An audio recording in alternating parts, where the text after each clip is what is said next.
Hi, my name's Phil Gardner and welcome to Fun with Boxes. Last week we picked up a couple of games at Rules of Play, our local friendly game store in Cardiff. Obviously we bought them because we liked the look of them and we were expecting them to be good, but we did not realise just how good these games were going to turn out to be. One of them was a game called Harmonies, an abstract puzzle sort of game with a lovely nature theme. That turned out to be a great game, and in fact I did a how to play video for this just before the one you're watching now. Check that out if you're interested. After finishing watching this one, of course. One of the other games was a collectible trading card style game we'd not heard of called Untamed Spirit Strike, which again turned out to be a very good game, much better than I expected. 2 out of 3 really good games now. That's not bad, is it? But the third game we picked up was one I'd had my eye on for quite some time. A game by publishers GMT, and one I would stare at on the shelf each time we visited Rules of Play. It was double the cost of the other games, so once again I was stood there having an internal struggle and argument with my credit card that I was once again losing. But this time Lisa took pity on me as I stared longingly at the GMT shelves, and before I knew it, a rather excited me was leaving the store with a beautiful looking GMT box tucked under my arm. And if I thought the other games we bought were great, well, I was not prepared for this one, I can tell you. Socks that were once on my feet were suddenly not, if you get my meaning. What is the game, Phil? You may well be shouting, unless you saw the title of this video, of course. And what happened to your socks, some of you may well inquire. Well, the game is Charioteers, designed by Matt Calkins and published by the legendary GMT Games. And my socks were so well and truly blown off that to this day I still can't find them. Charioteers is a game for 2 to 6 chariot racing players set in ancient Rome. Players sprint, attack each other and try to overcome chaos as they compete for the favour of the emperor and thrill the crowd in this exciting, dramatic and gripping racing game. Wow, this game was so good. I had high expectations as it was a GMT game and they never failed to please. So I was expecting it to be good. But oh, Matt Calkins, you clever person you. I was not expecting it to be this good. Talk about edge of my seat. I must have fallen off several times in the 3 laps of the race. What a great and unforgettable experience. And I was just on the first play, and also with just 2 players. I don't think I could take a 6-player game. I'm not sure I own enough socks to risk losing anymore, but I certainly cannot wait to give this a go at higher player counts. My goodness, it's going to be incredible. Okay, before we take a closer look at things and see how the game works, let's take a Fun with Boxes look at what you get in a thrilling game of Charioteers, but this time a little different compared to my usual stop motion videos.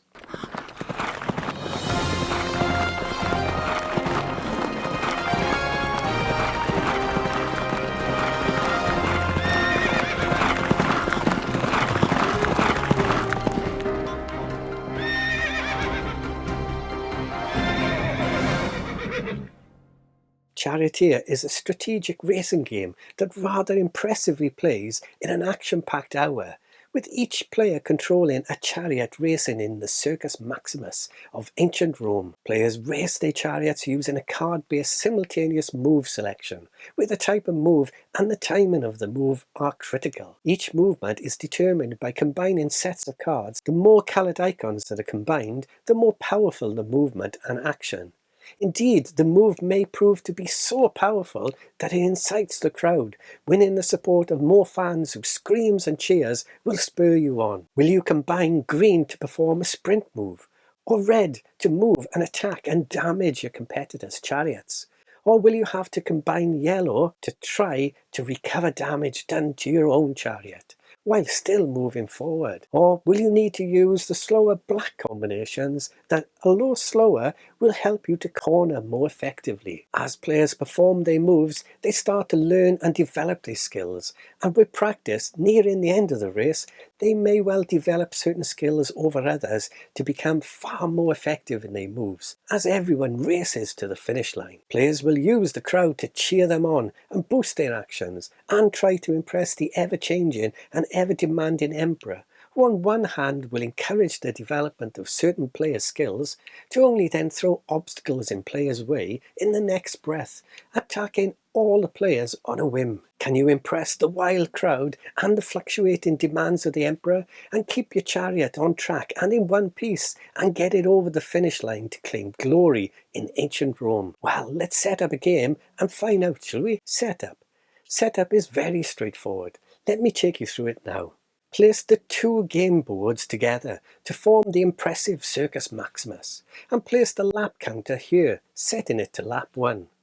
The race will be run over 3 laps, so you will flip the counter over on the second lap onto its lap 2 side, and then remove it at the start of the third and final lap. Each player chooses a colour to play and takes the matching chariot and player board. Separate the 8-sided player tokens from the square fan tokens.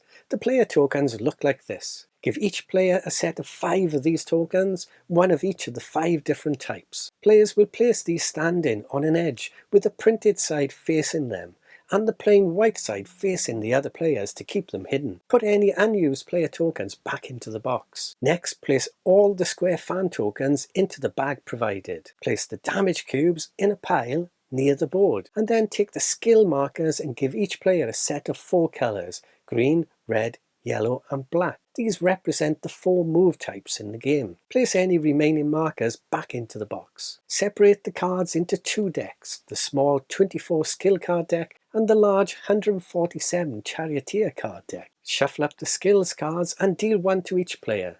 Each player then sets their skill markers as indicated by their card onto the skills section of their player board. Then these cards are no longer needed and all of them can be returned to the game box. Next, shuffle up the Charioteer cards and then deal out 8 cards face down to each player. The rest of the cards form the main deck of the game. Place this face down onto the main board here, and then draw 3 cards from the top and place them out onto the board face up into these 3 positions. The card in slot 1 will be the crowd card for the current turn. Take the Emperor die and roll it, and then place it here. This will show the move the Emperor wants to see this turn. Then place all the players' chariots at the start line, and their order is unimportant at the start of the race. A player is then chosen at random to start the game, and for the first turn only, play will then proceed clockwise around the table. But in the future, the chariot in the lead will go first each turn, followed by the second place chariot, then the third, and so on. If there are multiple chariots in one space, the chariot closest to the inside will be in the lead, followed by the second closest, and so on. And now you are ready to begin. How to play. Charioteer is a racing game, so everything you are doing is trying to push your chariot forward each turn. And just how far you move is dependent on, in the main, the play of cards from your hands for matching symbols. In addition to this, there are 3 other factors that can impact on your total movement for the turn. And these are any token played along with your cards, your Charioteer's current skill in the matching move, less any current damage done to your chariot. Moving your chariot. For every point of movement, a chariot moves forward 1 space on the board and stops when all movement points have been used. For example, if you have 5 movement points to use on a turn, you would move forward 5 spaces like this. The 2 curved sections at the end of each track feature additional sets of outer spaces, which you will normally have to move through, slowing you down as you navigate the bends. For example, if you had 7 movement points and you were entering or passing through one of the curved sections, you would move like this. One of your 4 moves in the game is cornering, the black move. When you use this move, you do not have to use the outer spaces of the curved sections. Instead, you move skillfully and quickly around the curves using the inner spaces. So your 7 space move in the previous example would now look like this if you were using the black cornering special move. Passing other chariots. Multiple chariots can occupy a space, but as I mentioned earlier, the chariot closest to the inside of the track is ahead of the chariot to its right. When a chariot moves into a space occupied by other chariots, it always enters the space on the outside position compared to all the other chariots, to the right-hand side, like this. If it still has movement points to use, it will use them 1 point at a time to move closer to the inside of the space, passing 1 chariot at a time, like this. Then, if it has enough movement points to move to the inside line, it is now considered to be in the lead. And indeed, if it had more movement points to use, it would simply to continue to move forward as normal, like this. Now that you know how chariots move on the track, let's just see how you get them moving in the first place. Move in your chariot. As I mentioned earlier, you create movement points by playing cards from your hands for matching symbols. Plus then add movement points for any token played. Also add your Charioteer skill in the matching move. And then deduct movement points for any current damage done to your chariot. Let's break all this down. Playing cards. Each turn a player may select up to 3 cards from their hand that all share a common symbol and play them face down in front of themselves. All players do this simultaneously. In the centre of the board is the crowd card that all players may use if one of the symbols on it matches the symbol of the cards that they are playing, meaning that counting the crowd card, a player's move may involve up to 4 cards. There is one restriction, however. In order to make a move, a player must include 2 cards with matching symbols. But don't forget, you can use the crowd cards, so you could play just 1 card from your hand, so long as you are matching the symbol on the crowd card. Let's look at the symbols. When the rules talk about symbols, they are not just referring to the symbol as we would traditionally think of it, but also to what is written on the symbol. Here are the 12 move symbols that appear on the cards. There are 3 green sprint symbols, values 2, 4 and 6. 3 red damage symbols, 1, 3 and 5. 3 yellow recovery symbols, 0, 2 and 4. And 3 black cornering symbols, 0, 1 and 2. So when the rules say about playing cards with matching symbols, they mean, for example, matching green 2 value symbols with other green 2 value symbols, or red 5 symbols with other red 5 symbols. To calculate the base movement rate, you add the number of matching symbols to the value of the symbol. So if you played 2 cards with 3 matching 4 green value symbols, you would have 3 move points for the 3 matching symbols, and then add the value of the symbol 4 for a total basic move of 7. Here is another example. If you played 3 cards with 6 matching red 5 value symbols, your base move is 6 for the 6 matching symbols, plus the value 5 for a total of a base move of 11. Don't forget, if the crowd card has symbols matching the ones you are playing, you can use them and include them in your calculations. So if you play 2 cards with 3 matching 2 value yellow symbols, and the crowd card also has 2 matching 2 value yellow symbols, that's a total of 5 matching symbols for 5 move points. And add to that the value of 2 for a base move of 7. Playing a token. When you select and play your cards face down on the table, you may add 1 token, if you have any available, face down with the cards. Tokens can have various effects, but the main ability is to add to your movement. You start the game with these 5 tokens. The colour tokens are going to add 5 movement points to those generated by your cards. But in order to do so, the token colour must match the colour of the symbols you have used on your card. So, for example, if you were playing cards for the red symbol, you could add the red token to those cards to boost your move by 5 points. Once you use a token, it's discarded from the game, so use them wisely. You can, however, gain other tokens during the game called fan tokens, which you can use, but more on them later. Using your skills. Each player has a player board matching the colour of their chariot. This board has 2 main areas, the skills area and the damage area.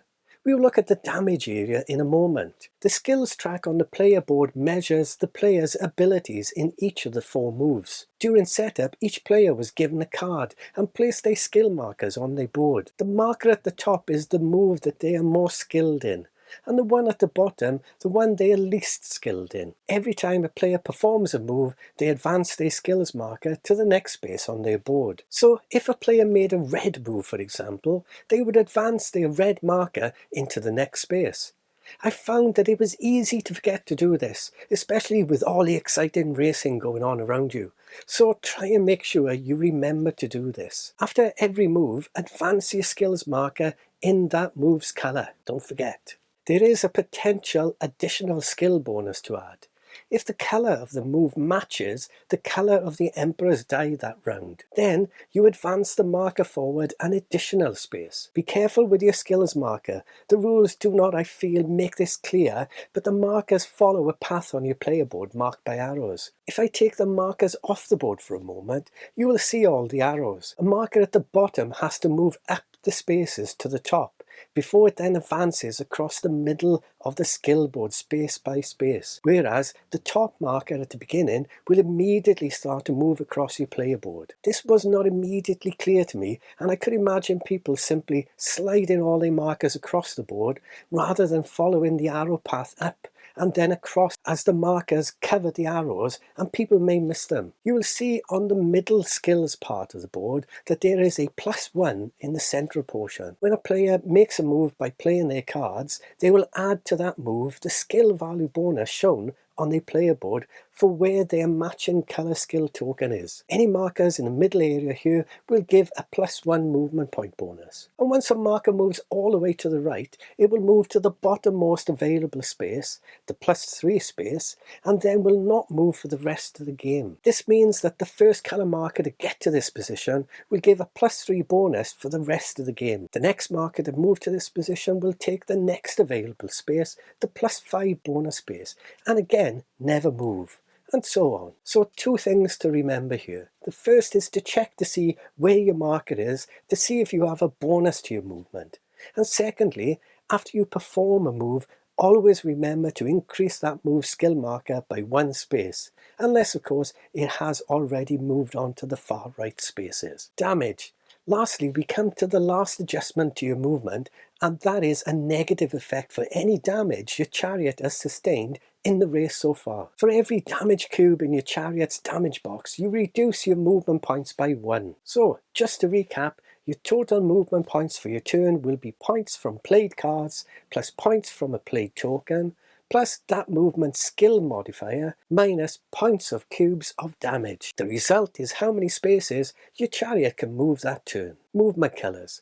The green colour is the sprint move. This simply moves your chariot potentially further than the other moves. The red move will move your chariot but also potentially attack all the other players' chariots that turn. When you play matching red symbols for your move, if you play 3 cards with matching symbols, which can include the crowd card, don't forget, then you will perform a minor attack on all other players, and they all must place 1 damage cube onto an empty attack box on their player board. If you perform a red move with 4 matching cards, that's the 3 cards from your hand plus the crowd card, then you perform a major attack, and all other players must place 2 damage cubes onto empty attack boxes on their player board. Performing a yellow move is a recovery move. Before you move, your chariot reduces by half, rounding up, the number of damage cubes in your damage box on your player board. Any cubes in your attack boxes are unaffected by this. For example, if you have 5 damage cubes in your damage box and you perform a yellow move, you remove 3 damage cubes before calculating your movement for that turn. And the 4th and final move is the black cornering move, which we have already covered. All movement around the corners will, as we looked at earlier, ignore the outer spaces. The damage box. The damage box tracks the amount of damage your chariot has suffered during the race. This is separate from the attack boxes, and only damage cubes in the damage box will affect movement. Attack boxes. The 3 spaces to the left of the damage box are to track new incoming damage your chariot sustains. A chariot cannot take more than 3 cubes of damage during a turn. Any damage taken is added to the attack track, and at the end of a player's turn, any damage left here moves into the damage box, and then will impact the player on their next turn. Damage and the rest move. A player can choose to bring their chariot to a halt on the track in order to calm their horses and regain their bearings. This is called a rest move, and it will remove all damage from the chariot. To make this move, play 1 to 3 cards face down as normal, but you do not need to match any icons as you will not be using any to move this turn. When you reveal your cards, announce that you are performing a rest move. You do not move your chariot, instead you remove all damage cubes from the attack boxes and the damage box. Furthermore, you will not accumulate any more damage cubes this turn for any reason. Tokens. Player tokens and fan tokens. The only thing left to cover now are the various tokens that you can get during the game. As already covered, you start off with 5 player tokens, 4 of which potentially add movement points to the cards played on your turn. Remember, a single token may be played face down along with the player's cards at the beginning of their move and are discarded after use. The 5th player token is the white discard token, which allows you to discard the number of cards indicated on the token, either 2 or 3. This token and its use is unique. This allows you to discard cards from your hand as well as play cards for your movement. Play your cards for your movement as normal, plus any token. Then, if you wish to discard any remaining cards from your hand, place the number of cards indicated face down separately from your movement cards, with the discard token placed face up on them. This is the only time you're allowed to play 2 tokens on your turn. The cards are discarded along with the token. This is the learning token.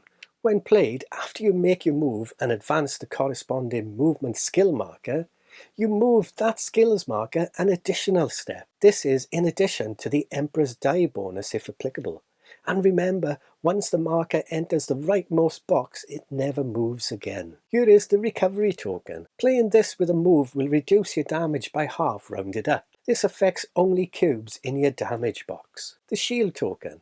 This will protect your chariot from all new damage that turn, from the Emperor or from other players. It does not affect any cubes in your damage box. When the shield is revealed, empty any damage cubes in the attack boxes if you have any. The whip token. This will add up to 5 extra spaces after the end of your regular move this turn, with some restrictions. A whip adds no benefits to a player leading the race, or to a player that has passed another chariot during its move. A whip cannot be used to pass another chariot. If the next movement point were to take it past another chariot, the whip stops working at that point. Remember, icons on tokens can only be played when they match the colour of the move. Uncoloured icons, icons with a white background, may be played with any colour move. Icons do appear on some Charioteer cards, so keep an eye out for these. The whip, shield and recovery icons. These behave in the same way as the icons on the tokens. The wild icon. This icon works differently to what you may expect from other board games. Using a wild token will change any one card into a matching card, but that card loses all symbols and icons and instead now counts as 2 matching symbols. Remember that you have to match the colour of the token played with your chosen symbols. So you could only use a red wild with red symbols, for example. The Emperor's Die. At the start of every turn, the Emperor's Die is rolled to see what request the Emperor has this turn. The Emperor normally is looking for certain moves to entertain him, and he will reward anyone performing that move. As I've covered earlier, anyone making a move that matches the Emperor Die will get an additional skill bonus that turn. If the Emperor's Die roll has all the icons, like this, then players will get an extra skill bonus for any move they make that turn. However, the Emperor may be in one of his moods, and if this happens, then he will disrupt all racers just for the fun of it.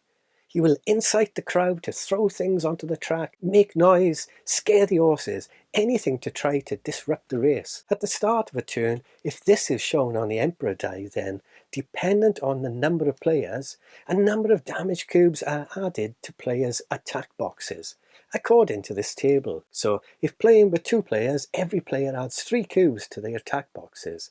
If playing with 3 players, everyone would add 2 cubes. And if playing with 4 players, everyone adds 1 cube. And if playing with 5 or 6 players, no cubes are added. There is too much chaos already going on in the race to affect the players anymore. That's all the rules for the game covered, but there is a turn cycle for the game, although it is very basic. And it goes like this. First, select moves. Players all simultaneously select cards and play them face down, adding a token to the cards face down as well, if applicable. Then move chariots. Starting with the player in the lead, players will move their chariots. And then check for the end of a lap or the end of the game. At the end of lap 1, flip the lap counter.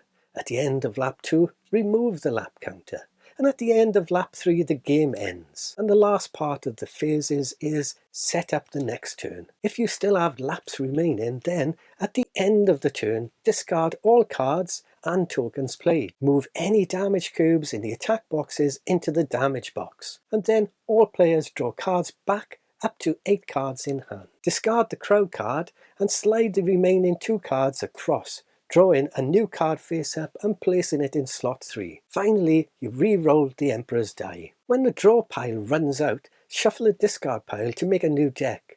And if the fan bag ever runs out, put all the discarded fan tokens back into the bag. And that's just the fan tokens, not the original player starting tokens. And that covers everything you need to know to play the game. But there are some special rules just to be aware of. For the first turn only, passing chariots cost no movement points, and whips have no effect. And for the last turn, the first chariot to pass the finish line triggers the end of the game. But all players finish their movement for that turn before you determine who has won. Chariots move past the finish line using all their remaining movement points. And any chariot who crosses the finish line and enters the corner beyond moves as though it is cornering, and is treated as if making a black move in this case. If only one player crosses the finishing line, then they are the winner. But if multiple players cross the finish line, the winner is the player furthest ahead, or the furthest ahead on the inside of the track. And there you have it. Whilst this rules video may be one of my longer videos, the actual gameplay is so surprisingly simple and easy to get the hang of and play, that within a few turns you will not really need to be consulting the rules. The flow of the game is quick and exciting, which is exactly what is needed for a racing board game. Everyone plays their cards simultaneously, and then each player moves their chariot in turn, and this is all done quite quickly, adding to the drama and excitement generated as players jostle for position and speed on their horses. Within a few minutes of playing, I knew that this was one of the best, if not the best racing game I have played to date. And we were just playing with 2 players. Just imagine if it was an action-packed game of 6 players. I really do not think I could have coped with all the excitement. Everything seems brilliantly balanced in the game, leading to races that end with excitement rather than with a runaway leader. In my first game, I had to stop my chariot to remove damage cubes that were really limiting my movement and lost quite a bit of ground as a result. However, I was able to make it back into the action right on the last corner of the 3-lap race, and then made a desperate last-minute attempt to pass my wife and win the day, which of course I did not.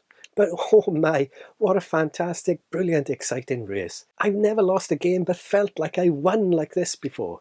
I'm still buzzing from that very first game. You may expect me to make comparisons to games like Heat, for example. So I guess I will. Whilst I love games like Heat, no game other than one exception has given me the thrill and excitement of Charioteer. It's completely different, of course, different mechanics, theme and all, but the way this game plays I find is just brilliant. And the only game that comes close to this experience for me is the wonderful Flamme Rouge, which has been my all-time favourite racing game to date. Now it has a challenger, and both that and Charioteer now sit at the top of my list, jostling for the top position. I wonder who will win in the end. In the meantime, I simply cannot recommend this game enough. It is on the expensive side, but it is utterly superb. That's a massive 2 Roman fun with boxes thumbs up for this terrific, exciting, thrilling racing game from GMT Games and Matt Calkins. Well, if you've enjoyed this video, do click the like button, and really importantly, please click that old subscribe button. I would love to grow the channel and bring you more GMT games in the future, for example. In the meantime, thanks so much for watching. Please do take care, and bye for now.